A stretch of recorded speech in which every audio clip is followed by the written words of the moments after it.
Welcome back to the Fantasy Endgame. We're here to keep you 2 steps ahead of the competition, maybe even 3, who knows? But there's 2 of us. We're going to get into a draft right now, and you can draft with us if you're already on Underdog. We're going to get into another Best Ball Mania 6. Let's call this the redemption tour. We're just going to redeem ourselves from yesterday. Didn't go exactly according to plan, but that's why you just get in there and you just do it all over again, right? Yeah, who was it? Well, who's Quincy said, "Don't dwell on the past.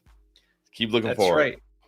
That's right. The wise producer Quincy Jones, or our Quincy Jones. I don't think it's the same, different spelling. But anyways, so you know the deal here. If you are Underdog, give you guys a second to open your app or get on the website. Go to Underdog. Go to the draft lobby, NFL. You'll see it. Best Ball Mania Part 6. If you don't have an Underdog account, we'll get in there now. I mean, you can create an account pretty quickly. It's easy to do. Just make sure one thing, though, if you're brand new, trying Underdog for the very first time, when you get to the checkout section, go to promo code and put in endgame just like that. No spaces. I don't know if it needs to be all caps, but let's just do it to be safe. Endgame. That's the code. And the reason that you want to put that in is, aside from doing us a solid, helping us a little bit, you help yourself a lot more. You get a free pick. You do those pick'ems. You can do pick'ems for anything, all right? Any sport, anytime. Free pick. Use it.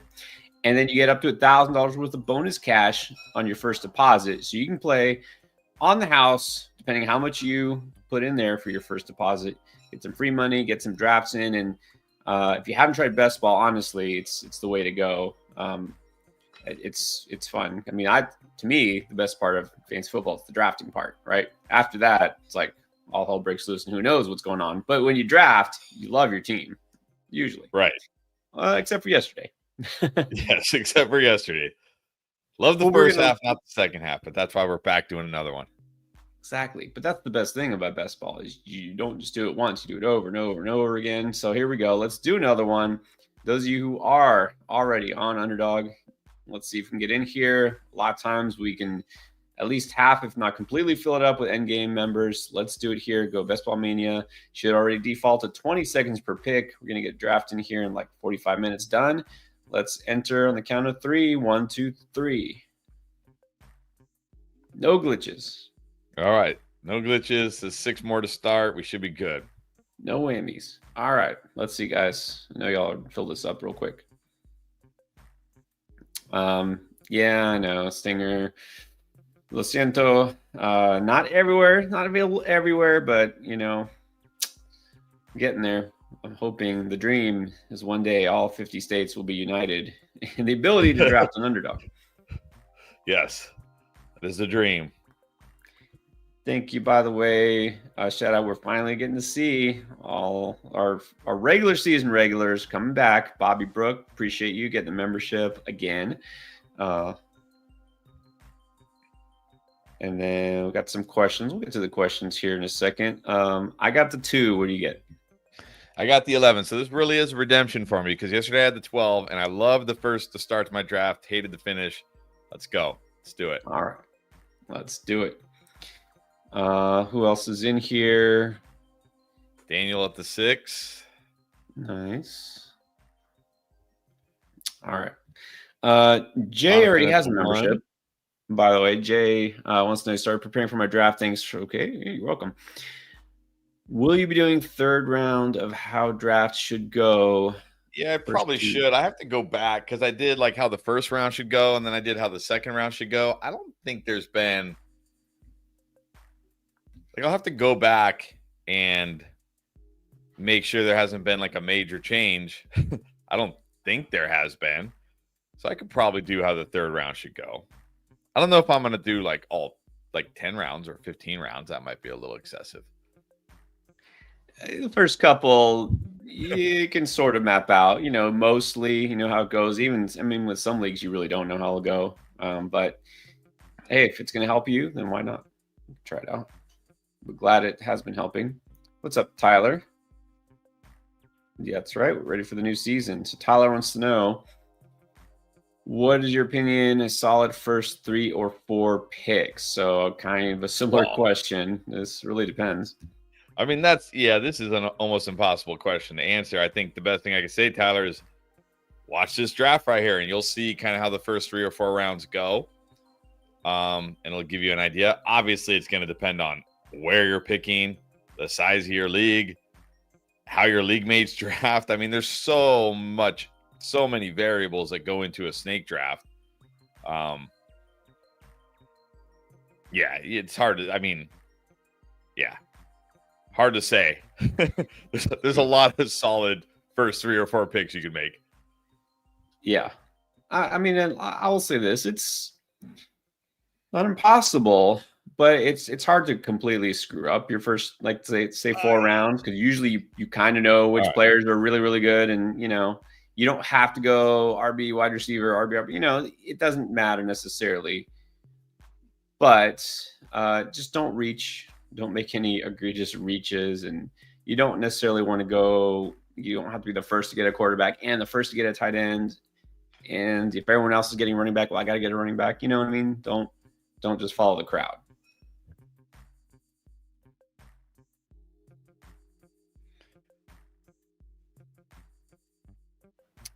All right. Let's see. What'd you do? I was kind of upset that I got that neighbors went right before me, but then I was like, I'm very happy to have Nico here.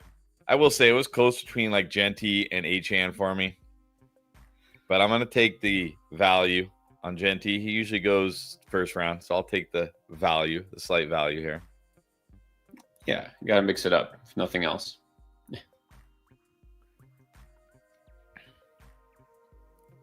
All right, looks like we got a few people in here. Jonathan at the 1, Daniel at the 6. Okay. Randall's saying Bowers in the 2nd is a winning move. Yeah. I mean, you're getting Puka, so basically he's saying like you're getting Puka Nacua at tight end. Wow. I mean, look, if you get Puka Nacua at tight end, you're right. It will be a winning move. It's look right here. Here we go. Might stare me in the face. Brock Bowers on the board usually goes 19. Do I do it? I just pull the trigger. I mean, if he's a winning move. You know what? I mean, how many times are you going to draft Brock Bowers? You know what? Let's go for it. Winning move. I have almost no Brock Bowers. What we keep saying is nothing against Brock Bowers. He actually has a great chance of being the number 1 tight end in fantasy. Yes. It's just you really want him over a stud receiver. You feel more secure about like a Garrett Wilson. I got a ton of Garrett Wilson now. Especially like, in half, man. I mean, even in full PPR, right? I'd say he only, as if it's bad, it's still good, only averaged 15 points per game last year. But that's not like a high-end, wide receiver running back level. But remember, these drafts are half PPR, which hurts me even more, especially because he was allergic to touchdowns. Maybe that'll change this year. I mean, only 12 fantasy points in half PPR. Like, that is just, I mean, that's like a flex. That's a flex that you're drafting in round 2. Yeah. Again, it's just comparing him to a Garrett Wilson, a Ladd McConkey, I think even a Devontae Adams. Just, I'll typically go receiver. So, you know what? I really think I have taken Bowers maybe once out of all the drafts. I'm talking way over 50. I don't know how many drafts this offseason. You talked me into it, I guess. Well, and he fell. You don't want to be completely out on, because what if he scores 8 touchdowns this year and does what he did in the receiving game? And yeah, I know the quarterback play was terrible last year, and I love Gino, but don't forget, they did draft a couple of rookie wide receivers. They still got Jacoby Myers. They drafted Ashton Genty. They could run the ball more. All right. I know people are worried about Terry, but I'm still okay with Terry here. Yeah, okay. Well, perfect segue. I'll just say this. I'll let you make your next pick before we get into deep discussion. It could go both ways. Randall's pointing out the quarterback situation. Yeah, of course. Right. Last year, it was, pretty much as bad as you can get unless you're the New York Giants. And yeah, it's definitely a solid quarterback. No issues with Gino. It's definitely better. that doesn't necessarily mean it's better for him specifically, because a competent quarterback actually can throw it to his wideouts and make better decisions and not just take the easy one with just got a tight end sitting there across the middle of the field. You know what I mean? Dump it off to the same guy over and over and over again. Yeah, I think the main issue will be the wide receiver position. And we always say this, and it's still true. Tight ends will thrive when there's less competition for targets at wideout, right? And there was really no competition at, wideout last year. And I mean, look, they're rookies. Besh wasn't one of the top receivers in the class. He's good, but there's no guarantee he'll be a great NFL receiver. Same thing with Dante Thornton, who nobody knew about until minicamp. So that might not have changed enough to make him anything less than an elite target hog at tight end. But anyways, got no problems taking Bowers early. I just don't have him over the Garrett Wilsons and, Jasons and those types. Yeah, it's just very rare. I know, he's bringing up Kelsey, and I don't want to talk all day about Brock Bowers. We've talked about him a lot. The thing about Kelsey, he didn't become a 6th-round pick until after his monster season, and then everybody who picked him at number 6 overall regretted it that year. Because he didn't have another monster season. I like Bowers. I think Bowers is great. Bowers is going to be great. I certainly like Gino. I think I agree with everything Randall is saying. But again, for a tight end, because again, you only need one tight end. So remember, if your tight end is averaging 15 points per game and my late round tight end is averaging 12, your advantage over me is minimal, but my advantage over you is major because I got a high-end wide receiver or running back that you didn't. Which is if tight ends had 3 starting slots, then tight ends would need to go earlier in drafts, but you just need one of them and they don't score that many points anyways. So the only argument we've made for Brock Bowers in the 2nd round this year is not that Brock Bowers is going to bust or that Brock Bowers isn't great or that his quarterback situation isn't better. It's that he absolutely has to get significantly better this year for that pick to make sense. Could he? Of course. But if he doesn't, everybody's going to regret it. That's the only thing. Right. Especially here when you can get George Kittle, who was technically better fantasy-wise than Brock Bowers last year, and you can get Kittle 4 rounds later. Right. That tight end wind up being league winners when they're not taken in the first 2 rounds. Right. Why was Bowers a league winner last year? Because he was a 9th, 10th round pick. Sam Laporta or the year before. That's right. That's exactly. So anyways, so let's get that was way too much Bowers talk. I know. Let's get to your pick. You didn't just take Terry McLaurin. You doubled down by going JD. So Terry McLaurin did not report to camp. Any concern here whatsoever?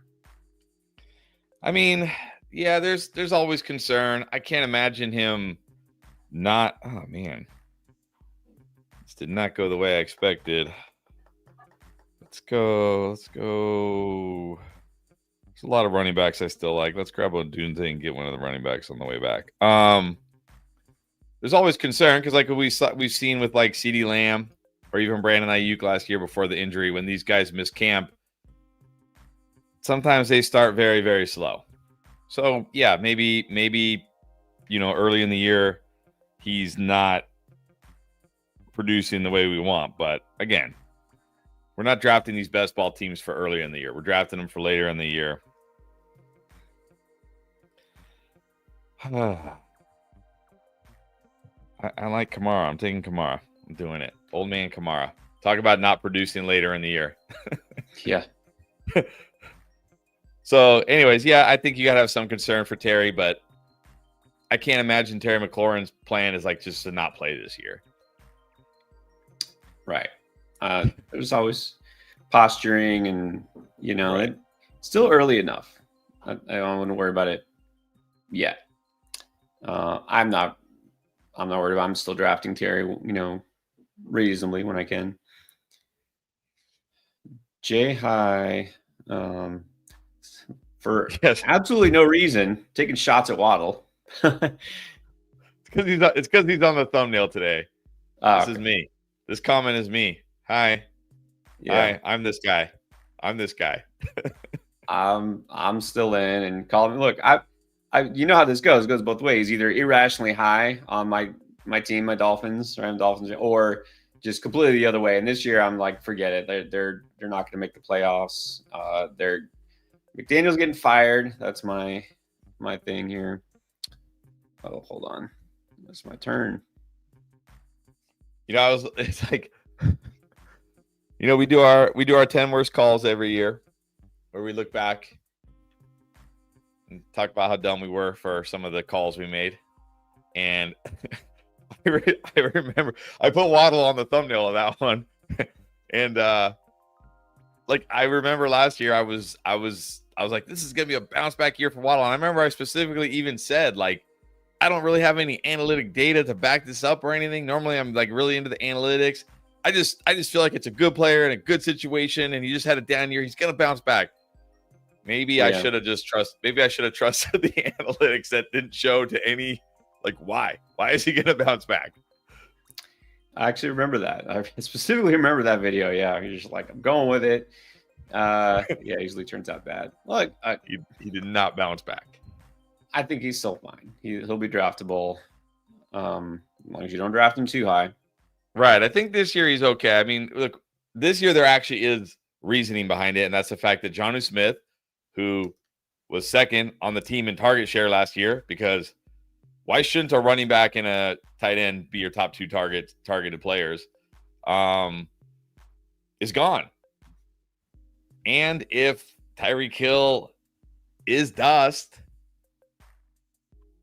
okay, now signs are pointing to Waddle. I get it if you're like, nope, never again. That's kind of where I am. I have drafted him a couple times in best ball because I feel like his ADP isn't terrible this year. Well, you get him in like round 5, maybe round 6 if he falls.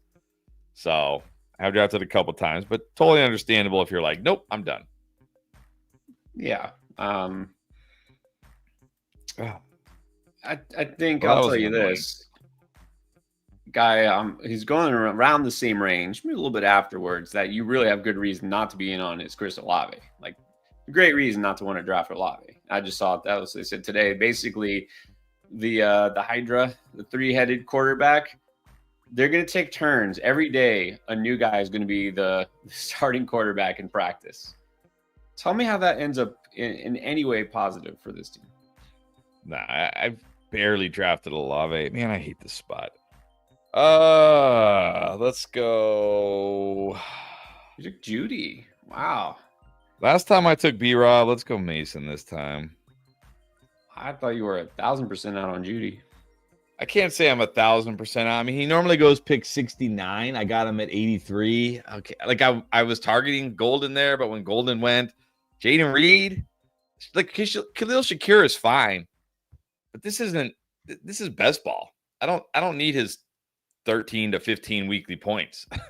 You know what I mean? I need 20. I'd rather have Jeudy give me like 4 or 5 20-point games and the rest be complete bombs. If Jeudy can even give me 4 or 5 20-point games this year, we'll see. Then Shakir's weekly 13. You know what I mean? Like, sure, in redraft, take Shakir's weekly 13 as your flex. Okay, fine. But in best ball, nah, I don't want my weekly 13. I need more. Oh yeah, no, I hear you. That's why even I think as long as they're reasonably priced, taking a chance on a guy. Oh, okay, that's aggressive. Someone just took Jaylen Wright. Wow, I wonder if they meant to take Jaylen Warren. Yeah, I wonder. And I gotta look. Hope this team doesn't get us canceled. No, everything else has been good. Everything else been fine. Sun God, Ladd, Walker, Jameson. I mean, Walker's a little early for these drafts. Caleb, Pearsall, Bo Nix. I mean, there's some it's definitely a little reachy, but it doesn't seem like insane. Yeah, not like some that we've seen. Oh yeah. Well, you just drafted Brandon Aiyuk. I thought you were like 1,000% out on Brandon Aiyuk. Yeah, I know. Well, now that we're talking about it, so Aiyuk is a guy who, even though he'll be, I don't even like this pick. I'm gonna do it. That's what happens when you wait on the receiver. What? Aiyuk followed by Cup. What is going on? What is going on? This draft has definitely been different for me. It's gone off the rails. Look, Aiyuk starts out, doesn't do much in the beginning of the season, but he comes on at the end of the season. It will have been worth it, right? Better just finish strong than to start whatever. So I'm rationalizing this because I've done things that I don't normally do and gone quarterback and tight end early. So this is what happens. You draft Brock Bowers early, then everything else gets thrown off. Yeah, Brock Bowers and Jalen Hurts early. Yeah, and I did that because I looked at it because I'm picking right next to the turn. I was like, okay, if I get Hurts, I can get Devontae Smith, who I was probably going to get anyways, and I'll just stack it up. And then that way I only have one backup quarterback and one backup tight end. And I don't know if it's going to pay off, but we'll see. Let's get to some comments here. Jordan, who do you like at RB2? Walker, Connor, Kamara, Hampton. Ooh, I think. Hold on, let me make this pick. Let's go Ingram here. I need a tight end, or do I go? No, let's go Ingram. You took Kamara in this draft. Of course, this is best ball. Here's talking redraft here. Yeah, but I mean, Hampton and Walker both go before Kamara, and I would prefer both of them before. I think right now I've got to go Hampton with the Najee situation. If Najee returns to camp some point reasonably soon, to where he gets, because right now Hampton is taking the majority of the first team reps. I talked about it. This is so key for a rookie. So key for a rookie because he's learning the schemes, he's learning the plays, he's getting that rapport with Justin Herbert, with the offensive line. The coaches are building trust in him, or he's building trust in the coaches, however you word it. This is key. So, if Najee's up there tomorrow, okay, Najee's going to be back at practice, and then the reports are, okay, now Najee's getting most of the first team reps. Okay, then I probably go Walker over Hampton. But right now, I think I got to go Hampton first, Walker second, Kamara third. Yeah, I agree. I'm now putting Hampton up there just ahead of Walker, so that's part of the order. But I love both Hampton and Walker this year. So.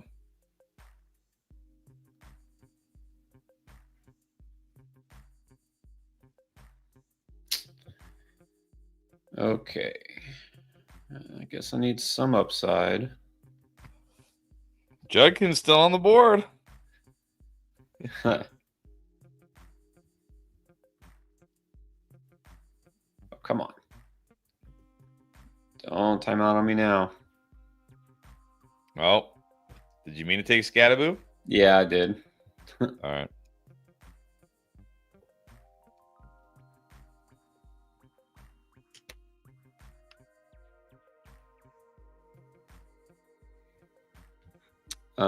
Okay, let me throw this one up here. Bobby from England. I remember, Packers fan. Really appreciate your rating of this team. So here we go. Got T-Law, Chase Brown, Henderson, B-Rob, Etienne. Oh, hold on. Let me make sure I try to get my pick in. There you go. Jaylen, right? BTJ, looks like London, Harrison, T-Mac, Olave, Hollywood, Loveland, the 12-teamer. That's a pretty nice receiver room. Yeah, this is a great. I mean, Chase Brown is your RB1, and then you got Hendo, B-Rob. I mean, okay, Etienne, whatever, fine. Jaylen, right, fine. I mean, I think with Chase Brown and Henderson, you could have a monster running back room. And even if Hendo, starts the year significantly behind Ramondre, B-Rob should at least be serviceable as your RB2. Wide receivers are stacked. I don't love Loveland. At tight end, but it's tight end. You could always drop and stream if he's, not. If he's not Brock Bowers, which I don't think he's going to be. Brock Bowers 2.0. T-Lock, QB, fine. Obviously, you waited, which I'm okay with. I don't know what other QBs are on your waiver wire. There might be somebody I prefer more, but T-Lock should be fine, I guess. Not my favorite, but. Yeah, I mean, you waited to T-Law. I don't really want him as my starting quarterback, but you could probably get somebody else. So, yeah, just those receivers are deep. So, yeah, I think it's pretty good. I would give this at least, I would say an 8.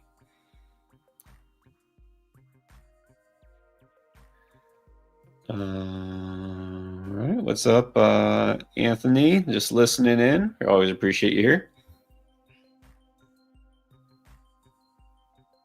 Why is this guy has sniped me like 3 times, but let's go Kirk.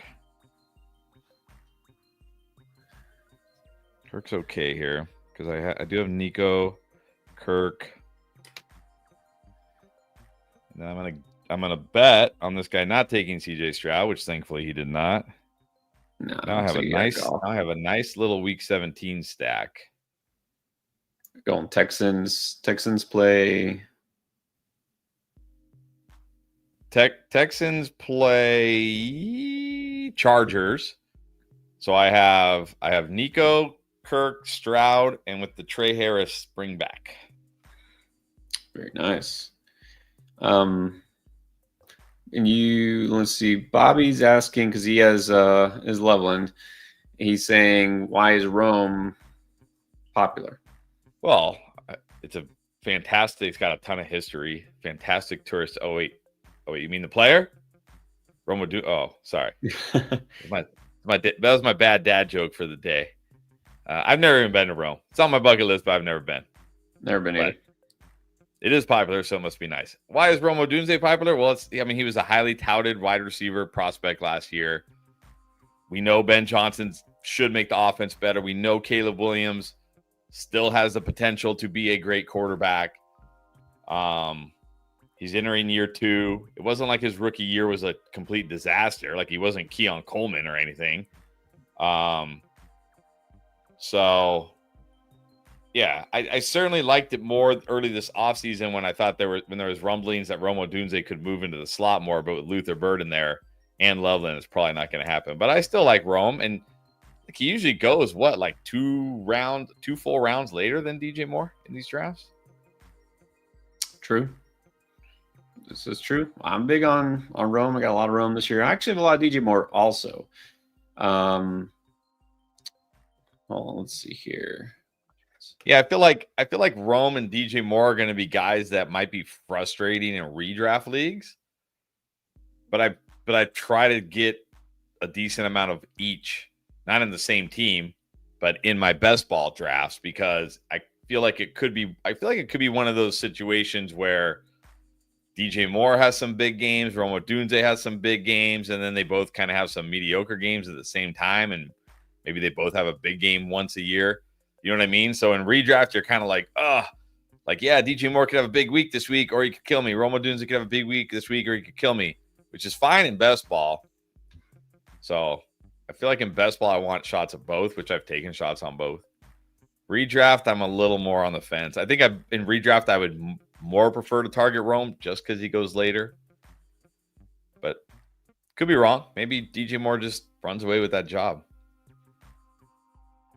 Well, my hope is that the offense is good enough that it can support 2 high-end wide receivers, and DeAndre Swift has a good season, and Loveland sort of breaks out in the second half. It's putting a lot of faith in Caleb Williams, but let's see what Ben Johnson. Yeah, that's the thing. I mean, how many offenses can support 2 high-end wide receivers and a really good tight end? Like the Bengals. Did I actually get semi-sniped on? Let's go Besh. I don't have enough Besh. Like, how many offenses can really support like 2 very good wide receivers, a very good tight end? You know, I don't know what we consider Luther Bird in, DeAndre Swift. Like, not a lot of offenses can actually do that, right? Like, very, very few. So expecting the Bears to support like DJ Moore and Rome Odunze and Colston Loveland and DeAndre Swift, it's like, okay, not all these guys are going to be good. Unless they just, like Ben Johnson just literally takes them to the moon, which maybe he can. The thing is, it's kind of like what we saw. It might be. Okay, look like Carolina last year with Dave Canales, right? Offensive mind, good young head coach, and we didn't see it till the second half, toward the end of the season. All of a sudden, Bryce Young looked like an actual NFL quarterback. The Panthers were actually scoring like real touchdowns on offense, but it took a while, right? Now, the Bears have a lot more talent than the Panthers did. Plus, remember, Bryce Young was benched early in the season for Andy Dalton. Now, it's not going to happen with Caleb Williams, I'm pretty sure. But I think it could be an accelerated version of that. But that said, it's going to take some time, right? It's going to take a few weeks for them to understand everything, all the concepts here, and this team to gel. So I think we'll see it. And again, if it happens late in the season as opposed to early, even better, right? Better for best ball, especially. But I don't think I'm not assuming they're like a top 10 offense all season long. Right. All right. Good. Got my Gino to go with Bowers. There you go. For once. Gino Bowers stack, winning you $2 million, actually. It's $2 million. $2 million this year. For once, I did not wait too late on quarterback. I know. This is like one of the few. Well, when you take JD, it makes it easy at quarterback. But I did gamble a little bit. On Stroud. I was like, I'm going to really try to get Stroud as my QB2 for that game stack. Yeah, and I think it's almost. Oh, you got to be kidding! I was about to take Jerome Ford. Let's see. Pivot here.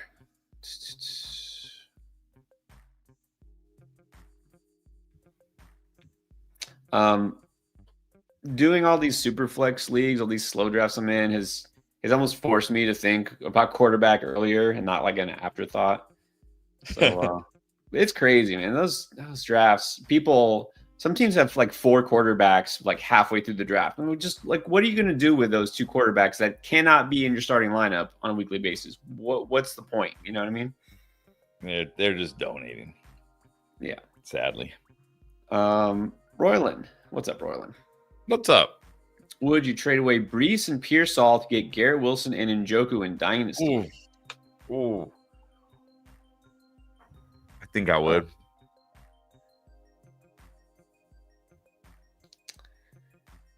He says on the Kyle Pitts team. I don't know. Let's just pretend Kyle Pitts doesn't exist because that just makes life easier. But would you do the Brees and Pearsall to get Garrett Wilson and Njoku? I mean, I think I would. I think I would just to get Garrett Wilson, honestly. Yeah, just to get the best player. All right, let's go Ertz for my Terry JD stack. By the way, Pitts just got taken right before you. Thank goodness. Sniped. Definitely did not get sniped that time. Yeah, I think I'd do it just to get Garrett Wilson, honestly. Yeah. I like Pearsall, but let's not pretend that even if he breaks out that he is necessarily Garrett Wilson level. And then, I think I would do it. I would get Garrett Wilson. Yeah. All right, my sneaky running back pick right there. What? Don't tell me. Maybe my reading glasses. Does that look like it says something like Miles Sanders? Miles Sanders. Wow. Well, you know what? Look, we've had for some reason brief conversations about Miles Sanders. I'm out all the way out on Javonte Williams, right? I'm out on Javonte Williams. Jaden Blue looks like he's out on trying and putting effort forth. Who else? I feel like there's somebody else there. Like Miles Sanders could be the lead back there. I will say this. For as bad as Miles Sanders was in Carolina, when you look at Javonte Williams, Miles Sanders, and Jayden Blue, Miles Sanders is the only running back who's actually been any good in the NFL. Like Javonte Williams was like fine as a rookie, right? But let's not pretend like Javonte Williams is going down the road. And I've been guilty of this, but he's going down the road of one of those guys that everybody believes is some great special player, but never actually becomes a great special player. He's going down that road. And you can't give him you can't give him a pass last year. Like the year before, okay, we gave him a pass. He was coming off ACL. But what's his excuse last year? In a Sean Payton offense, I think he had like the 4th most receptions of all running backs and did like legit nothing with them. Did nothing. He had that one game. I remember he had that one game on was it Sunday Night Football or Monday Night Football? And it's like, this is it. This is it. And then the next week he did. And I was like, you got to start Javonte. And then nothing. No. Well, and you know this. Last year, I was already out on Javonte. And nothing's changed this year. I'm not saying I'm in on Miles Sanders necessarily, but he's got as good a shot as anybody. Let's just put it that way. I mean, we're in handcuff territory here. Like, if he's healthy and he's got some juice left, let's take a shot. Exactly.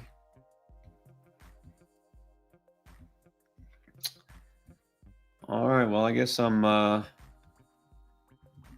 in on the Raiders for this year in this draft. I do like they play the Giants in week 17. That's pretty tasty. So. Yes, I literally said Sanders has not been good his 2 years in Carolina. No. But I also said Javonte has never been good. And Jade on Blue, we have no idea. Yeah, we really don't. Like, maybe he uses this as motivation. You never know. Tyler wants to know Bears or Patriots to be a better team. I easily Bears there because I don't think the Patriots will be good. I think this is tough because I could see this being who's going to be my final running back? Moningai. Let's take a shot on Moningai. Because the thing about Vrabel and the Patriots, they do have a good defense. And Vrabel is going to build a team that wins defensively where the offense just doesn't put the defense in bad situations. Like, the Patriots aren't going to, beat themselves. You know what I mean? Right. So, I could see the Patriots winning 8-9, maybe eking out 10 wins. Now, I could see the Bears. I could see the Bears. The Bears, to me, are very polarizing. Because Ben Johnson is the exact opposite. He's going to want to get this offense doing crazy stuff. Ben Johnson does, right? He's doing crazy stuff, doing all stuff. And if it doesn't click for the Bears offense, they could be just as bad as they were last year. And I don't think the Patriots, the Patriots floor to me is 7 or 8 wins, whereas the Bears floor is 3 or 4 wins. So I think if I had to pick, I'd pick the Patriots, honestly. I just think they're a safer bet to have a better record. Not that I think the Patriots are going to be a great team. Just I think the Bears could still underwhelm in the win-loss column. Oh, they could underwhelm. Did you say their floor is 3 to 4 wins on the whole season? That's their floor. That's the floor. That's if Caleb Williams does not click in the offense, yeah, that why not? What? It's not like they have an elite defense. It really is for the Bears. It's going to really come down to the offense under Ben Johnson clicking, and if it doesn't, Caleb Williams continues to take a ton of sacks and turn the ball over a ton. Yeah, I could see them only winning 3 or 4 games. Wow, man. All right, I'm definitely higher on the Bears than you. 3 to 4 wins. And I think the Bears just have a wider range of outcomes. They could win 10 games too if everything clicks offensively and Caleb Williams is that guy. They could win 10 games, 11 games.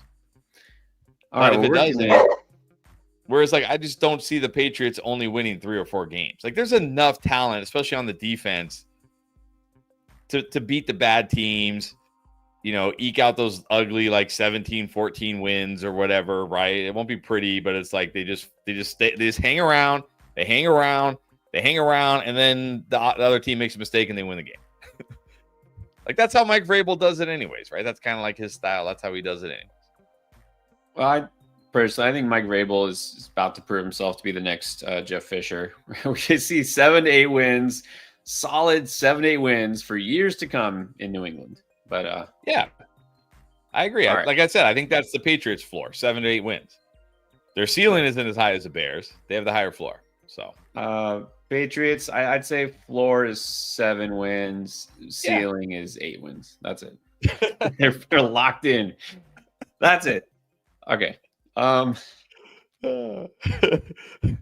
Let's Quincy, by the way, what's up, Quincy?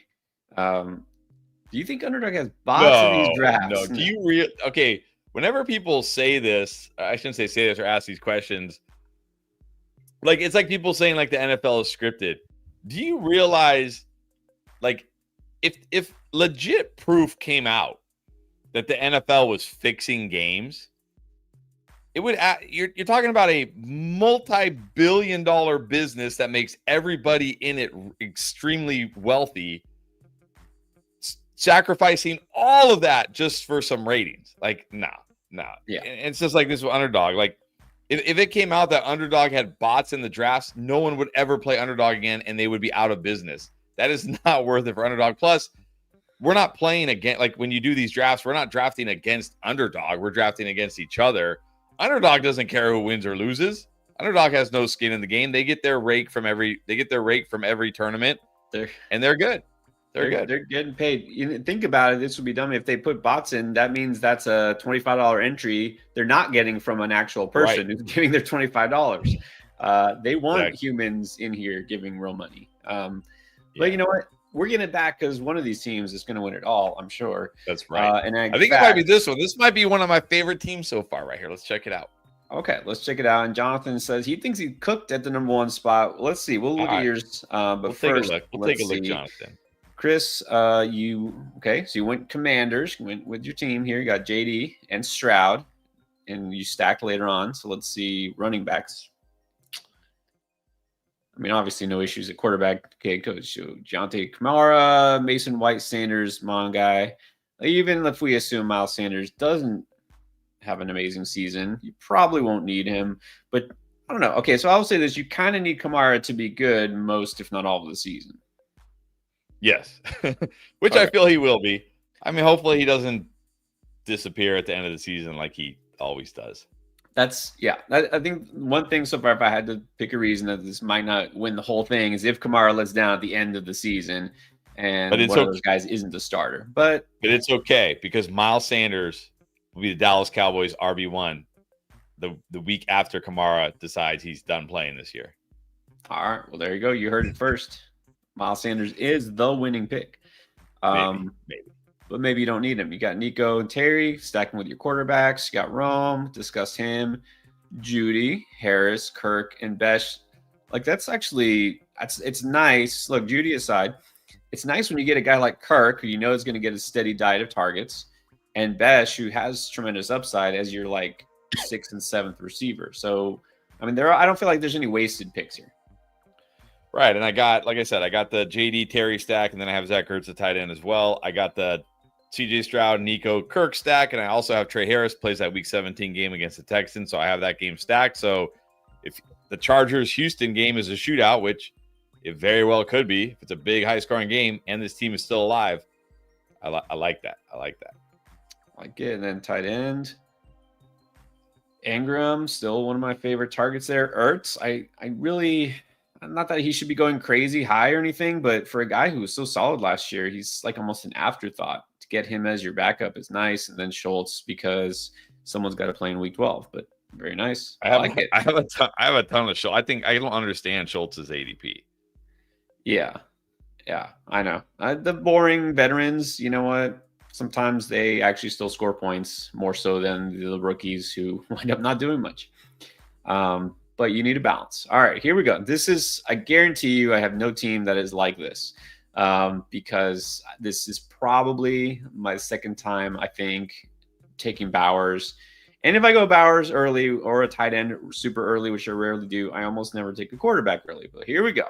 Jalen Hurts and Gino Smith. Okay. All right. Should feel just fine at QB, of course. Should be fine.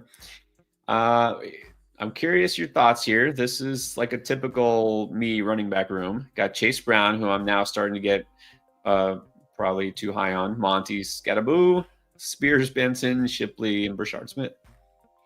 I mean, you should be fine here. I mean, Chase Brown as your anchor, and then, of course, Monty should be very solid as your RB2. You got guys like Scattaboo, Spears, Benson, who, you know, we could definitely see have value this year. Shipley, if anything happens to Saquon, I love Shipley. I'm not sure how I feel about Brashard Smith. I know a lot of people like him, but I mean, it is a crowded running back room, and the guy profiles more like a special teamer to me. But hey, he's your last running back. Last running back. Well, the thing now is the word is They're actually going to line them up sometimes at receiver. Oh, like here in we the go. slot, Don't even running say some it. patterns. Don't even start with the running back playing wide receiver nonsense. Every year we hear this, and every year it never happens. But see, even if they just do it just once in one game, then it happened.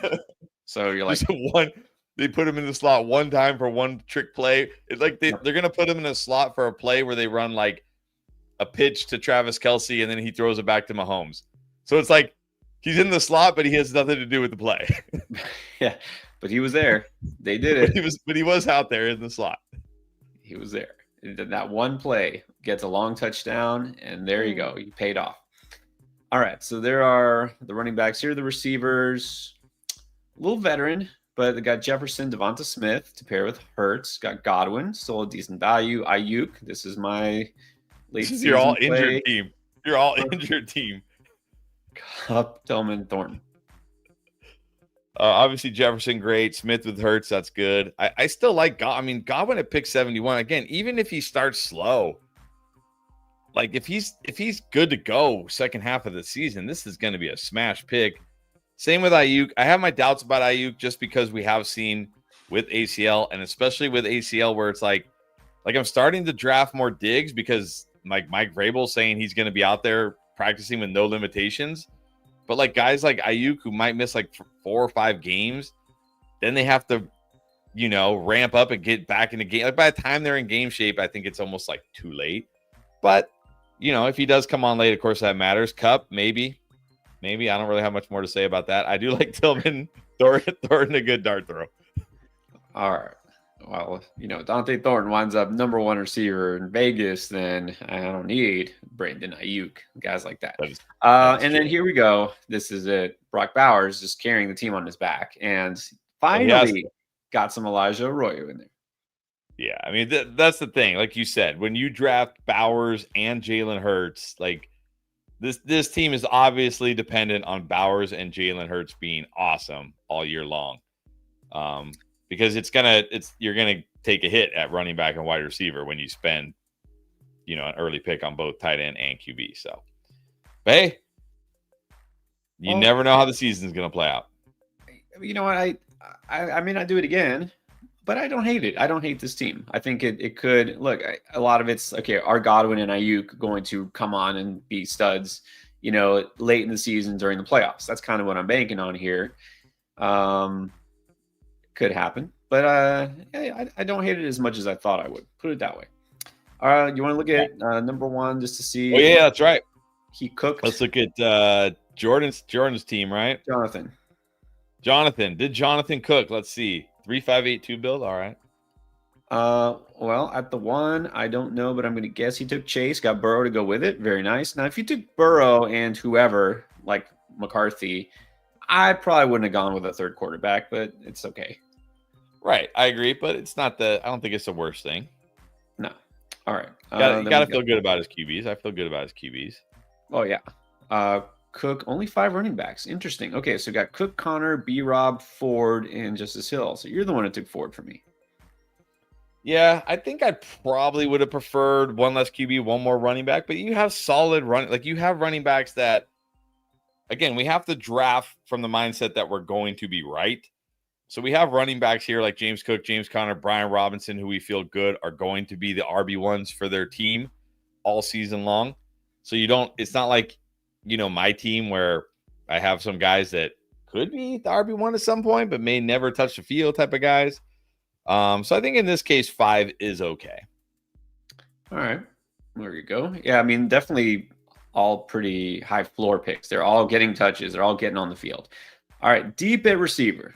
Got Chase, of course, Hill, Adams, Mooney, Mims, Hollywood. Also, in case it makes you feel better, Jonathan, you took him right in front of me. Tutu Atwell, my favorite picks, and Jalen Naylor to go with JJ McCarthy. Yeah, see, so looking at this, you probably didn't need like the Naylor McCarthy picks. Because again, I mean, you went Chase, Tyreek, Adams to start the draft. So you went very wide receiver heavy to start the draft. When I go wide receiver heavy like that, I'm probably stopping a little bit earlier at wide receiver because, again, you have to draft from the mindset that you're right, that Tyreek Hill isn't dust, that Devontae Adams will be great. So you hopefully don't need Jalen Naylor to ever crack your lineup. And if you do need Jalen Naylor to crack your lineup, you are probably in trouble anyways. So that's probably what I would have changed about this draft. No Naylor, no McCarthy, and then probably would have grabbed one more running back. I can't say me personally that I love these wide receivers here. But again, if Tyreek Hill is not dust and he's great this year, I mean, then this wide receiver room could be very, very strong. Well, picking back off of that, so like the Tutu Atwell, it's like, okay, you could go with Stafford. We already had Devontae Adams. And then Naylor was to go with McCarthy. But that's exactly why. It's like, to me, I personally don't think there's going to be a big difference fantasy-wise between like McCarthy and Stafford, right? It'd probably be pretty similar. Right. And if there's a difference, it's not a big difference. So why not take that pick in 120 and take a running back or receiver or something, and then just wait on Stafford? And then, oh, well, Stafford's gone. Okay, take Gino Smith, take whoever. It's kind of the same thing. You got Joe Burrow. You don't want those guys to be in your lineup anyways, if you're taking Joe Burrow that early. So that's why I'm like, you might as well just get one other quarterback and then, like deep in your running back, your chances of hitting on a flyer of a running back, like I don't know, like a Brashard Smith or something. So yeah, totally agree. I'm not going to draft JJ McCarthy when I have Burrow unless I have a reason to draft JJ McCarthy, like I have Jordan Addison or Jefferson or something. Right. Like if you had Jefferson, that would have made sense. Well, he did have Hawk. He did have Hawk. So. Well, then you just don't take Stafford, but it's fine. Overall, exactly. A lot of upside here. Yeah. Yeah, I agree. Like there's definitely potential here. Just a couple things I would do differently. Doesn't mean, like I said, you never know how these things are going to turn out at the end of the season. You did a lot of things right, way more right than wrong. So that's always a plus. Here you go. By the way, and I'm getting back to the comments here. Well, so some people agree. Lance saying Bowers sunk my team. Man, single-handedly anchoring. It's not good. Yeah, it's tough. It's tough to draft those tight ends early, man. They have to ball out this year. And then Daniel, who is at the 6, I think, he doesn't love it, doesn't hate it. That's why you do another one. Exactly. A couple of others real quick here. Uncle Gazpacho. All right. I keep them both. Who do you keep? Why? Dynasty. I mean, I don't know. I guess it's a single quarterback league. He's thinking, well, why not trade one and get an elite receiver? I can see. I mean, look, if you can trade one for an elite receiver, trade one. But at the same time, I'm not trading one just to trade one because there's nothing wrong with having both these guys in a 1 QB league. Because guess what? If something happens to Lamar, your team doesn't miss a beat. You know what I mean? Like your team just keeps chugging along, no big deal. So sure, if someone's gonna give me, you're probably not gonna get like a Chase or Jefferson, but if someone's gonna give me like, I don't know, a Puka for Jaden Daniels, a CeeDee Lamb for Jaden Daniels, or Lamar, whatever, either one. Like, yeah, I'm gonna make that move, but I'm not gonna take like a Marvin Harrison or probably even a Garrett Wilson for these guys. Like it's gotta be like a guy I know is a young, proven stud wide receiver. What about Bowers? Take Bowers for JJ. definitely not taking a tight end for these guys, even in 1 QB. All right. Just figured. All right. Well, there we go. Got another one in the books. And of course, you want to do some of these on your own. You don't just have to go to BBM. You can do any of them. We got drafts for $5, $3. Got Big Dog for big money. You can do as many as you like anytime. And of course, the slow drafts are there too. If you're like, well, I don't have time to sit here for 45 minutes, try a slow draft. It's fun. And you can, make a pick once or twice a day and, just check in leisurely on it and have time to think it over.